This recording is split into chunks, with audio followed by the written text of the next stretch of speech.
இந்தியாவிடம் அடங்குமா Canada? ட்ரம்பின் ராஜதந்திரம். India Canada உறவுகள் எதிர்வரும் மாதங்களில் எப்படி இருக்கும் என்பது குறித்து பரிசீலிக்கப்படும் போது அதில் பல பரிமாணங்களை கருத்தில் கொள்ள வேண்டும்.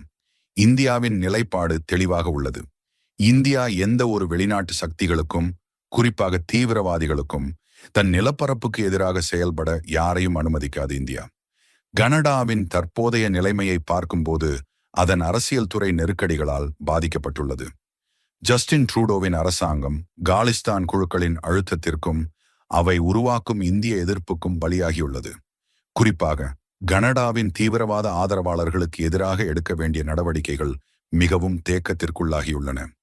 இது கனடாவின் நம்பகத்தன்மையை சர்வதேச அளவில் குறைக்கிறது.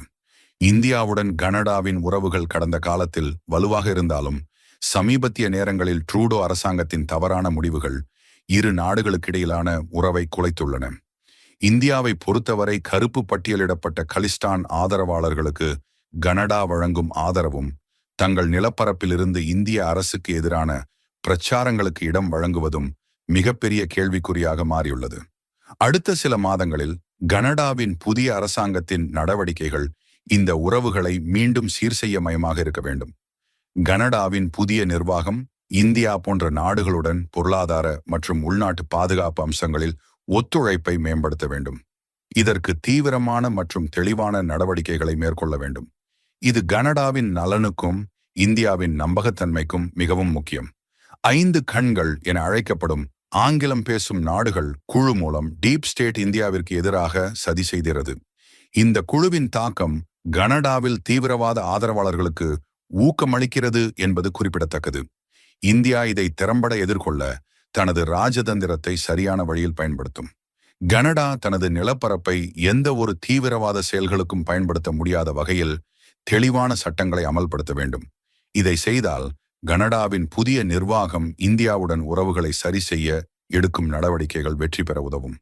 இந்தியா தனது தேசிய நலன்களை முதன்மைப்படுத்தும் நிலையில் உறவுகளை சரி செய்ய தயாராக உள்ளது. ஆனால் இதற்கு கனடா ஒத்துழைக்க வேண்டும். இதற்காக கனடா தனது நிலைப்பாட்டை மாற்றுவது முக்கியம். இந்தியா உலக அரங்கில் தனது மதிப்பையும் பாதுகாப்பையும் உறுதிப்படுத்த உறுதியான நடவடிக்கைகளை தொடரும் என்பதில் சந்தேகமே இல்லை. இந்த சமயத்தில் ட்ரம்ப் அமெரிக்க அதிபரானது இந்தியாவிற்கு சாதகமாக இந்த பிரச்சனை முடியும் என எதிர்பார்க்கப்படுகிறது. அவர் நவம்பர் மாதத்தில் வெற்றி பெற்ற பிறகே கனடாவை அமெரிக்காவின் மாநிலம் என்று கூறி அதிர்வலைகளை ஏற்படுத்தினார். தற்போது அவர் பதவியேற்ற பிறகு கனடாவிலிருந்து அமெரிக்காவிற்கு இறக்குமதி ஆகும் பொருட்கள் மீது 25% வரியை விதித்து கனடாவுக்கு ஆப்பு வைத்தார். பைடன் அரசாங்கம் இந்தியாவை எதிர்க்க கனடாவை பகடைக்காயாக பயன்படுத்தியது என்பது அனைவரும் அறிந்த விஷயம்.